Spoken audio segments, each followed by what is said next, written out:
Assalamualaikum warahmatullahi wabarakatuh. Halo Sobat Kauda, bertemu lagi bersama kita di Tutor Live Podcast. Tentunya bersama saya Melani Desenda Putri selaku host atau pembawa acara yang bakal nemenin teman-teman semua untuk beberapa menit ke depan. Nah teman-teman semua, jadi Melani kali ini nggak sendiri, tapi Melani juga ditemani oleh narasumber kita pada hari ini, yaitu ada Ibu Sri Oktarina SKM MKM. Halo Ibu, apa kabar? Halo semua. Boleh dibantu sapa-sapa dulu Ibu buat teman-teman kita yang lagi nonton. Hai.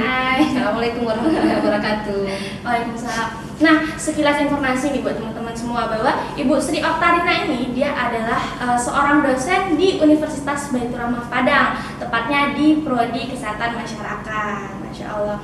Nah, tanpa berlama-lama lagi, langsung saja ya kita masuk ke tema sharing kita hari ini, yaitu yang pastinya bakalan seru dan bakalan asik banget nih untuk kita ulik bersama-sama.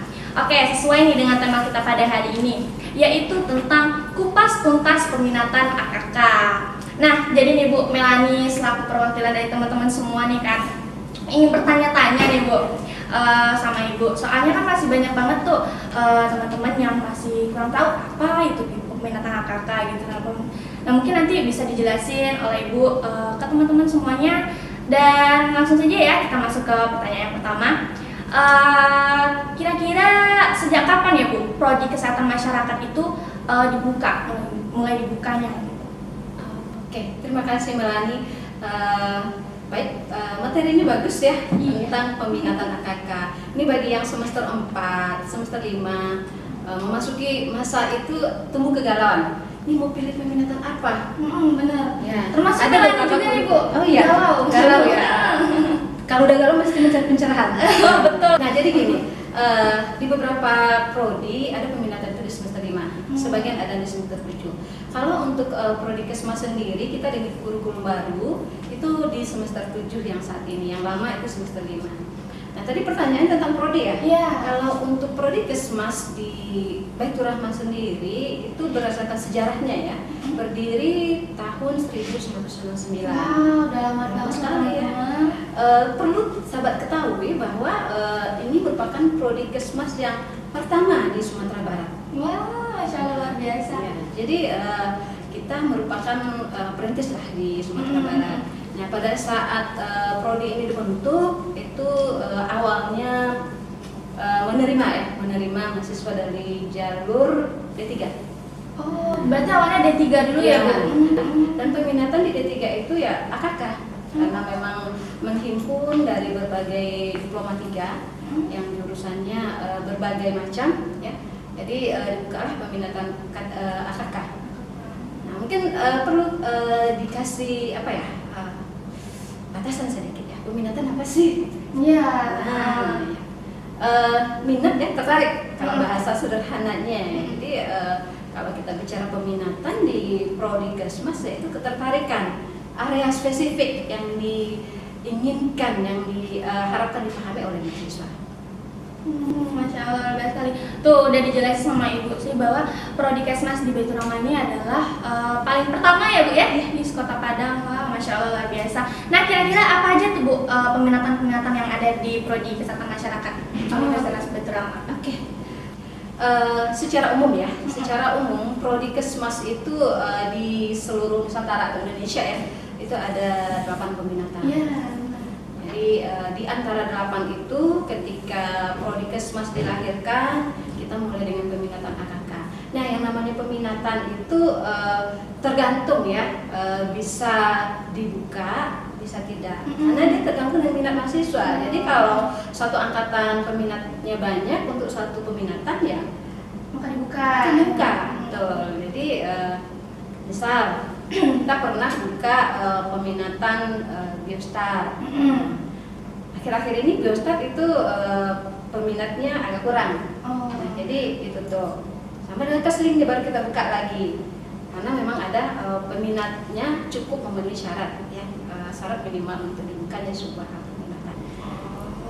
Jadi seperti itu teman-teman. Nah, jadi ada banyak, secara umumnya ada 8 peminatan ya dalam kesehatan masyarakat itu. Nah, selanjutnya tuh Bu, peminatan AKK itu sendiri apa sih Bu? Fungsi peminatan AKK itu? AKK itu ya singkatan ya dari peminatan administrasi dan kebijakan kesehatan. Ya dari judulnya aja ya, dari nama peminatannya aja udah jelas kebaca bahwa di sana bicaranya adalah administrasi, organisasi, manajemen, dan kebijakan kesehatan. Jadi teman-teman nih yang punya minat bagaimana nanti menyusun kebijakan, bagaimana nanti jadi manajer, bagaimana nanti jadi pimpinan atau leader. Nah, boleh nih kita masuk nih di peminatan AKK.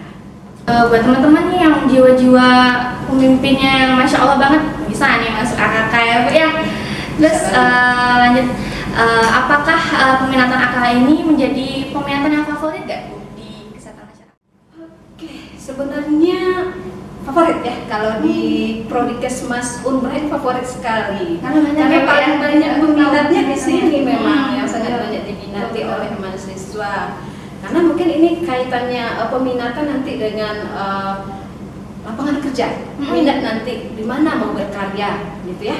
Jadi ini menjadi lahan yang sangat diminati betul oleh mahasiswa. Karena prospeknya mungkin barangkali juga cukup bagus ya. Lanjut nih Bu. Nah ini pertanyaannya juga pengen Melani tanya-tanya banget nih Bu. Kira-kira apa sih Bu yang dipelajari di peminatan AKK? Entah teman-teman kan banyak yang kira, AKK itu susah loh, ribet loh, ini loh, boring gak sih gitu. Jadi Melani mau tanya apa aja sih Bu yang dipelajari di peminatan AKK tersebut? Kalau ribet enggak ya, tergantung kitanya sih barangkali. Iya, benar. Apalagi kalau sifatnya peminatan, minatnya yang tertarik. Kalau ketika kita tertarik ya nggak pernah bosan. Nah, kebayangkan sesuatu yang menarik bagi kita, pasti kita nggak akan pernah bosan. Nah, yang kita bahas, kita pelajari di peminatan AKK ya berkaitan dengan tadi. Kita belajar administrasi, kita belajar manajemen, kita belajar organisasi, kemudian kita belajar tentang kebijakan, dan nanti muaranya adalah bagaimana mengadvokasi. Ya, jadi kita penguatan yang paling penting bagi mahasiswa peminatan AKK adalah bagaimana menganalisis, ya, bahwa ternyata sekarang ada kebijakan yang sudah tidak relevan lagi. Nah, ketika itu sudah tidak relevan, apa yang harus dilakukan? Kemudian apakah kebijakan itu harus diperbaharui, harus dihilangkan atau dibikin yang baru? Nah, nanti terakhir adalah muaranya advokasi, bagaimana kebijakan yang baru itu nanti bisa diimplementasikan, diterapkan, begitu. Tuh teman-teman, jadi nggak ribet-ribet banget kok. Apa tadi kata Ibu Sri, ada manajemen, terus masalah tentang organisasi juga. Nggak banyak hitung-hitung kan Bu? Oh enggak kan Bu? Dia masuknya sosial ya. Karena banyak yang, itu hitung-hitung loh, ini loh ribet loh. Enggak sama ternyata. Nah lanjut ya, kira-kira apa aja nih Bu yang harus dikuasai oleh mahasiswa sebelum kita itu memilih peminatan AKK? Oke, kalau saya tangkap ini lebih ke persyaratan sebenarnya. Iya. Iya. Siapa sih sebenarnya mahasiswa yang boleh memilih peminatan AKK? Apa sih yang harus dipenuhi syarat-syaratnya? Kalau di Prodi sebenarnya sudah ada ketentuannya di kurikulum kita. Sudah ada ketentuannya bahwa untuk bisa mengambil peminatan AKK harus lulus beberapa mata kuliah prasyarat. Misalnya mata kuliah dasar kebijakan kesehatan. Itu menjadi prasyarat untuk bisa memilih peminatan AKK. Nggak berat juga sebenarnya. Nggak berat kalau kita minat kan Bu ya? Iya. Kalau kita udah niat dari awal pasti lancar terus tuh kuliahnya. Oke lanjut teman-teman, apa perbedaan peminatan AKK sama peminatan yang lain gitu Bu yang ada di Prodikesmas? Oke. Tuh ya, tadi peminatnya itu ada 8 ya. Ada mulai dari Kesling, ada Biostat, ada AKK, ada EPIT, ada Kespro, kemudian ada Gizi. Nah, itu adalah semua peminatan yang bisa saja dibuka di setiap prodi di seluruh Nusantara ini. Nah, apa bedanya sih ya dengan AKK dengan yang lain? Pasti ada beda. Ya. Jadi Kesmas itu nanti luarannya adalah jadi manajer salah satunya, jadi leader. Kemudian, nah ini kompetensinya dipenuhi dari mata kuliah AKK. Nah, untuk mereka yang minat sebagai manajer leader bisa memilih ini. Nanti beda ya dengan mereka yang counseling. Tapi secara umum bukan berarti yang peminatan tidak bisa jadi leader, tidak bisa jadi manajer loh ya. Tetap bisa, cuma lingkupnya lebih ke manajerial untuk pelayanan kesehatan. Jadi misalnya satu saat nih bisa kerja di rumah sakit, bisa kerja di puskesmas. Gitu. Menurut Ibu nih Bu, hal apa gitu yang menarik di peminatan AKK? Wah, ini pertanyaannya ini ya menarik itu mungkin bagi individual Iya, sekali sifatnya ya. Ibu. Kalau bagi saya sendiri menarik itu dalam artian ketika kita belajar kebijakan. Oh. Ya, karena kebijakan itu biasanya menyangkut hajat hidup orang banyak. Bagaimana kan begitu tertarik ketika bicara kebijakan, bagaimana mengakomodir, memenuhi harapan setiap level masyarakat. Oh, begitu. Nah, teman-teman, teman-teman nih yang masih merasa bingung, mungkin nggak bakal bingung lagi ya, karena udah dijelasin sama Ibu tadi apa yang menariknya, terus perbedaan sama peminatan-peminatan yang lain. Oke, lanjut, kita masuk ke pertanyaan selanjutnya. Kira-kira seberapa luas gitu Bu kesempatan dan prospek kerja yang didapatkan dari lulusan AKK? Nah, untuk kesempatan kerja ini cukup banyak sekali dan luas ya. Pertama mungkin kita kelompokkan dulu ya, bisa bekerja atau kesempatan kerja bisa diperoleh di lembaga yang pemerintahan, BUMN, swasta, lembaga swadaya masyarakat ya. Misalnya di pemerintahan ya jadi di berbagai mulai dari kementerian bisa kita bekerja di lapangan kerjanya, kementerian, dinas kesehatan provinsi dan sampai ke puskesmas ke bawah. BUMN salah satu BUMN yang memang cukup menerima rekrutmen ya untuk yang peminatan AKK, misalnya BPJS Kesehatan, BPJS Ketenagakerjaan. Tidak tertutup juga kemungkinan karena di AKK ini belajar ekonomi kesehatan, asuransi kesehatan di perbankan yang berbasis asuransi. Nah, kita juga belajar ya di sana ya. Oke, lanjut. Bagaimana sih Bu peran lulusan AKK di masyarakat? Kalau kita lihat peranan cukup besar ya, cukup besar. Kalau saya melihatnya berdasarkan indikator bahwa teman-teman yang sudah lulus dari peminatan AKK mereka memiliki sepak terjang ya, peran yang cukup besar. Yang dari AKK ada yang jadi kepala dinas, jadi kepala puskesmas, jadi di LSM sebagai penggerak, kemudian di BUMN juga, nah juga di swasta, nah, ini juga banyak diperah mereka.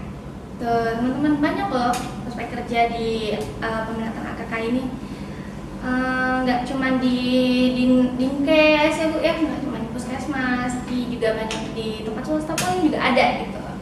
Oke, kita ke pertanyaan yang terakhir, yaitu apakah lulusan peminatan AKK ini cuman di puskesmas sama rumah sakit aja nggak? Ya, jadi kalau bahas ya bahwa saya luas sekali lapangan kerjanya AKK ini. Jadi swasta juga bisa, LSM juga bisa, mandiri juga bisa sebenarnya. Ya. Kalau mandiri itu seperti apa? Kita kan punya kompetensi yang namanya researcher, peneliti, peneliti mandiri juga bisa, konsultan juga bisa. Nah, ini kan bisa kita dalami secara individual. Benar-benar. Nah, Sobat Kaula Muda, itu dia tadi beberapa pertanyaan yang udah dijelasin oleh Ibu Sri. Nah, mudah-mudahan teman-teman semua nih nggak bimbang ragu lagi gitu ya, mau milih peminatan apa ya kan Bu ya? Karena udah dijelasin sama Ibu Sri bahwa peminatannya nggak boring, terus nggak susah-susah juga. Pokoknya sesuai sama niat teman-teman aja gitu. Yang penting udah niat dari awal mau masuk ke AKK pasti bakal lancar kok sampai lulus. Amin ya. Nah, Sobat Kaula Muda, itu dia tadi kita sudah berada di penghujung acara. Yang pastinya podcast ini bakalan bermanfaat sekali untuk teman-teman semua yang sedang menonton live podcast kami pada hari ini. Terima kasih juga ya Ibu buat Ibu yang sudah mau menjadi narasumber kita pada hari ini, dan udah mau sharing-sharing nih tentang peminatan AKK. Dan tentunya saya selaku pembawa acara juga mohon maaf apabila ada kesalahan kata. Terima kasih juga buat teman-teman semua yang sudah nonton Tutok Live Podcast pada hari ini. See you in the next podcast. Wassalamualaikum warahmatullahi wabarakatuh.